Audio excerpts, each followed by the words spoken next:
Welcome back to Police Beat. Every day our officers respond to all types of calls. These calls can range from landlord-tenant disputes to armed robberies. Officers drive to all of these calls in their marked patrol car. Some types of calls require an emergency response, which means we use our lights and sirens while responding. So it is just as important that we constantly train in driving as it is to train in other areas.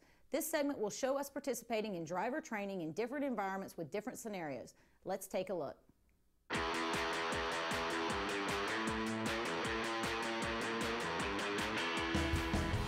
My name is Lieutenant Anthony Farrar. I'm with the Gainesville Police Department's Operational Skills Unit. Most people just call us the training unit. I've been assigned here since March 2009, and currently I have a sergeant and 3 officers assigned to the unit. One of our most important skill building exercises is on an annual basis we have driving qualifications.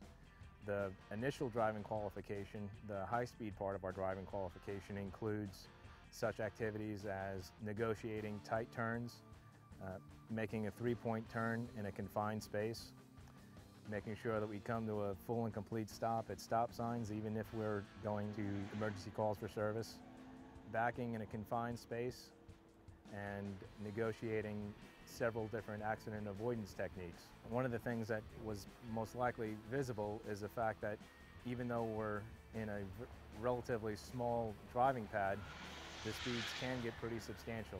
Here on our pad, the speeds can reach up to 50 miles an hour. And again, we also have to go in reverse during several exercises, so we're doing a multitude of things in a very short span of time. Our qualification time for our actual patrol vehicles is 2 minutes and 9 seconds to make it through our exercise. And there's penalties involved if they hit large cones, if they hit small cones, or if they go off the course completely. I'm Officer Mike Preston, Gainesville Police Department, patrol officer.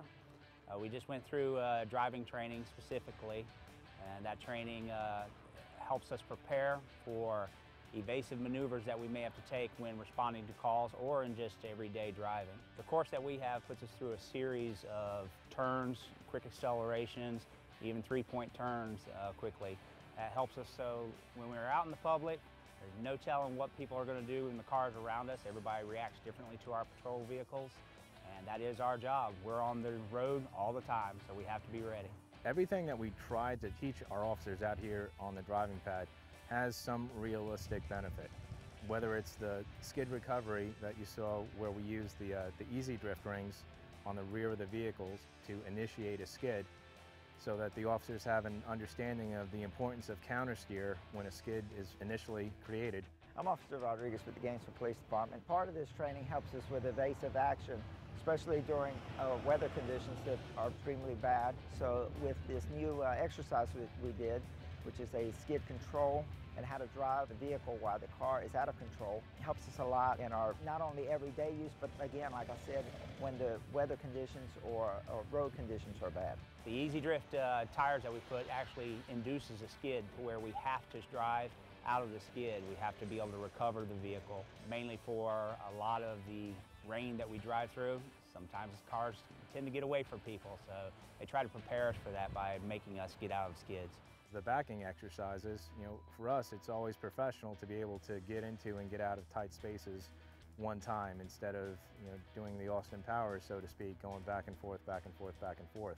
The idea of the realism of all of our exercises out here is to build on some skills that people have initially, even before they started the police academy, and to increase the skills that they have once they're police officers. We do this on an annual basis. If an officer is incapable of completing our qualification exercise, they lose their ability to have a take-home car.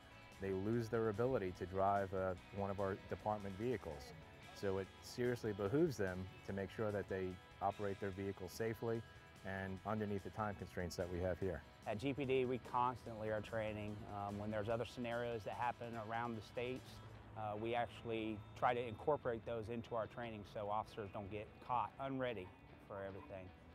All of our training runs everywhere from dealing with the public, just talking to them, all the way up to high priority type training scenarios. With the Gainesville Police Department, we do training on a monthly basis. This type of training helps us out in all aspects of our job, as well as dealing with the community, as well as driving and many other issues that we deal with. The most substantial thing for us as law enforcement officers is to constantly keep our skills up to the level that we need to perform at and perform flawlessly.